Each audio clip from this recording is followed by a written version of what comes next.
The night my father told me he was leaving my mother's orchard to my cousin, my dog dropped a white pill at my feet. The label on Dad's prescription bottle said every tablet inside should be blue. By the next afternoon, Scout would be missing, and my cousin would be pretending neither of us had seen anything. At the time, all I knew was that my father had summoned me home to northern Michigan with a threat. "Come get your mother's boxes," Grant Lawson had said over the phone. "Anything still in the house after harvest weekend goes to Goodwill." He didn't ask whether I could take time off. He never had. I left Chicago before dawn on Friday and reached Lawson Ridge Orchard a little after noon. Scout, my border collie, stood with his front paws on the passenger door as we turned between rows of cherry trees. My mother had planted the oldest rose. My father had put only his name on the sign. "Lawson Ridge," it said in white letters across the red cider barn. Beneath it hung a new banner, "Legacy Weekend," honoring the next generation. Evan's silver pickup was parked in front of the farmhouse. It still had temporary plates. My car was a 6-year-old Subaru with a cracked cup holder and 200,000 miles on it. Dad had once told me adulthood meant paying for my own choices. Apparently that lesson had not applied to his brother's son. Evan came through the screen door before I reached the porch. Look who remembered the way home. He was 30, 2 years younger than me, but he wore my father's company vest and carried the ring of orchard keys on his belt. Behind him stood his fiancée, Olivia Price, in bare feet and a silk robe I recognized. My mother's robe. It was pale green, with a stitched hummingbird on the pocket. "That's not yours," I said. Olivia looked down as if the robe had dressed her without permission. "Grant said I could use anything in the guest room." "It isn't a guest room." Evan stepped between us. He smiled whenever he wanted an audience to think he was being patient. "You haven't slept here in 9 years, Mara." Scout moved against my leg. Evan glanced at him with the same irritation he had shown when we were kids, and Scout's predecessor used to follow my mother through the packing shed. "Dog stays outside. Scout stays with me. This is a food business. This is a house." Dad's voice came from the kitchen. "For God's sake, Mara, you made it 30 seconds. He looked smaller than he had at Christmas. His cheeks had hollowed, and the skin beneath his eyes had the gray tint my mother used to watch for after his heart surgery. But his voice was still built to fill a room. Evan crossed to him at once and took the coffee mug from his hand. "No caffeine after lunch, Uncle Grant." Dad gave him an indulgent smile. "See?" he said to me. "Somebody listens." And the boxes from my old room had been stacked in the upstairs hall. My clothes, college notebooks, and Mother's sewing tin had been packed together as if they belonged to the same dead girl. Olivia's makeup covered my dresser. A garment bag labeled bridal fitting hung from the closet door. The hummingbird quilt my mother made during chemo was folded at the foot of the bed. "She washed it," Evan said from behind me. "Before you start," I turned. "Get out of my room. Dad said we could have it. Your dad doesn't own this house. Not yet." He said it lightly, but he watched me absorb it. Downstairs, Dad called everyone to the kitchen table. His younger brother, Dale, arrived smelling like gasoline and stale beer. He kissed Olivia's cheek, clapped Evan on the shoulder, and sat in my mother's chair. Dad poured hard cider into 4 glasses. I covered his with my hand. "Your cardiologist said 1 drink a week. Evan handles my medication now," as if that answered me. Evan lifted a plastic organizer from the counter. Each compartment had a day printed on it. Dad's mechanical heart valve required an anticoagulant every evening. My mother used to record his dose and blood test result on a calendar because the amount changed. "His numbers have been great," Evan said. Dad drank. He waited until Dale had raised a second toast before announcing why I had really been called home. "I amended the family trust," he said. "Evan gets the house, the orchard, the cider company. Everything stays together." The room did not spin. It became very still. My mother had worked the packing line while pregnant with me.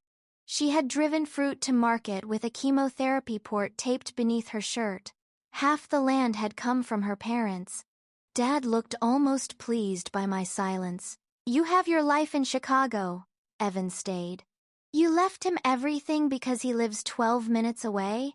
I left it to the person who'll keep the Lawson name over the door. My last name is Lawson. Dale laughed into his glass. Olivia studied the table. Dad waved a hand. You know what I mean. I did. He meant a son, even if he had to borrow his brother's. Then he offered me a consolation prize. I could quit my job, move home, and clean up the company books. Evan would run operations. Dad said families shouldn't nickel and dime family over salary while there was work to be done. I investigated fraudulent insurance claims for a living.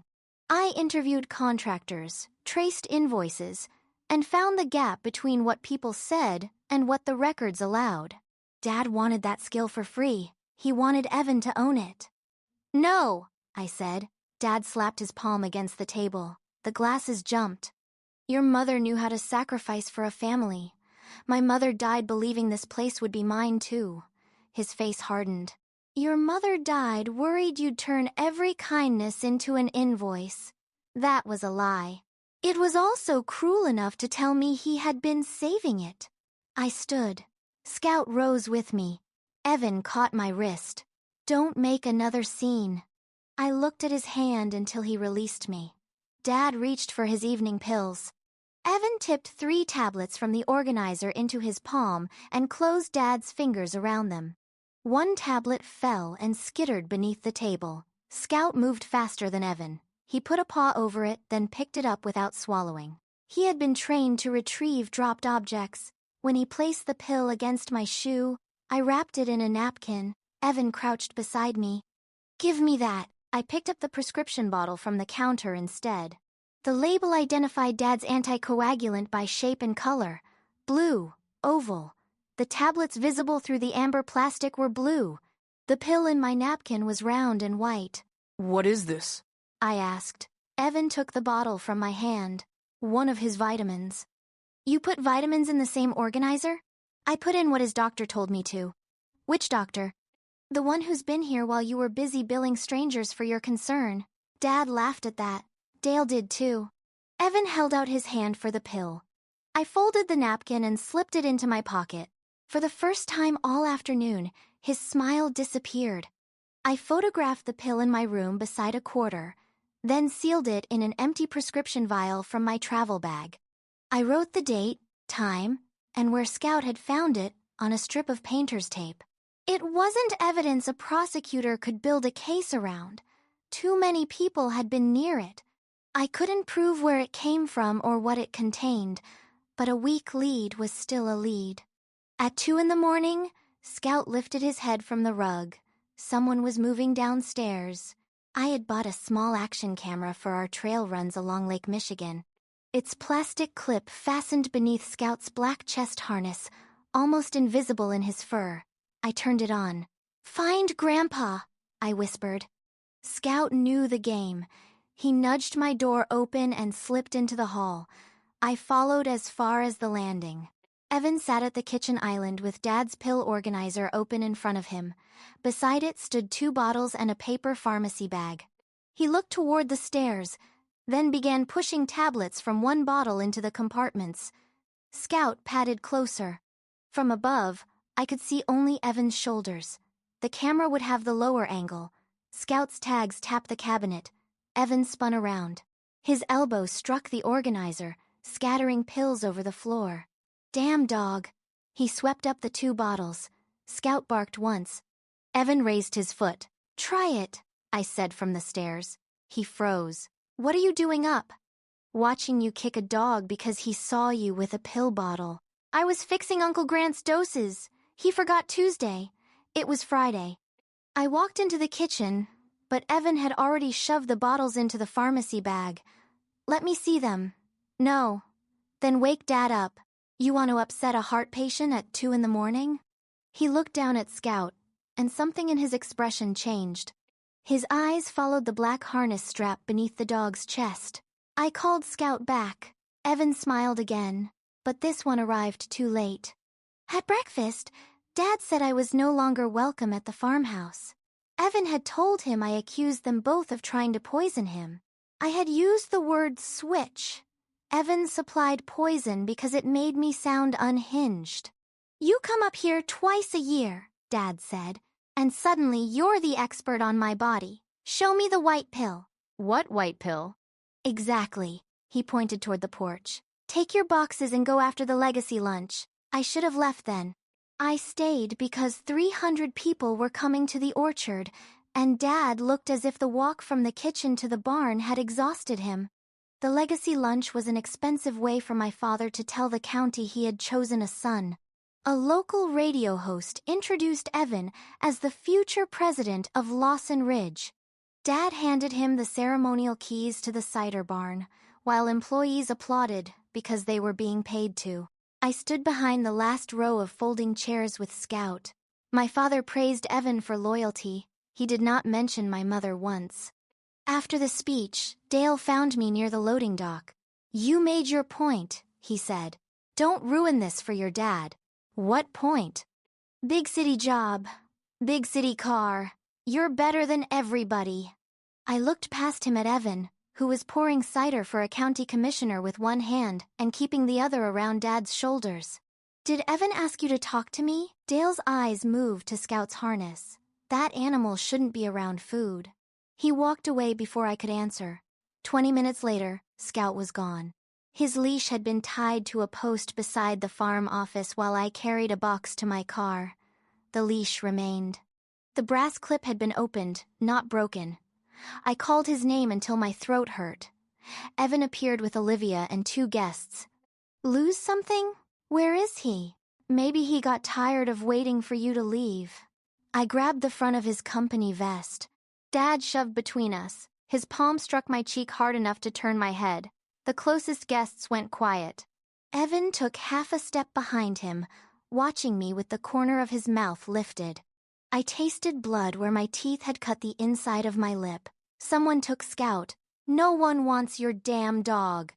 I pulled out my phone and opened the tracker app. Scout's collar was moving east on Highway 72. Dale does. Dad looked at the screen, then at me. For 1 second, I thought he understood. Then he said, if Dale moved him, he had a reason. If Scout is hurt, I will put every person involved in front of a judge. I let go of Evan. The tracker stopped 12 miles away at a gas station near Williamsburg. A minute later it began moving again. Then, the signal vanished. I called the Grand Traverse County Sheriff's Office from my car. As I gave the dispatcher Dale's name and truck description, Evan leaned down to my open window. You call the police on my father. Don't bother coming back. You mean your father? I said. The one who stayed? His jaw tightened. I drove toward the last signal. In my mirror, my father stood beneath the banner celebrating his legacy, one hand pressed to his chest and the other resting on Evan's shoulder.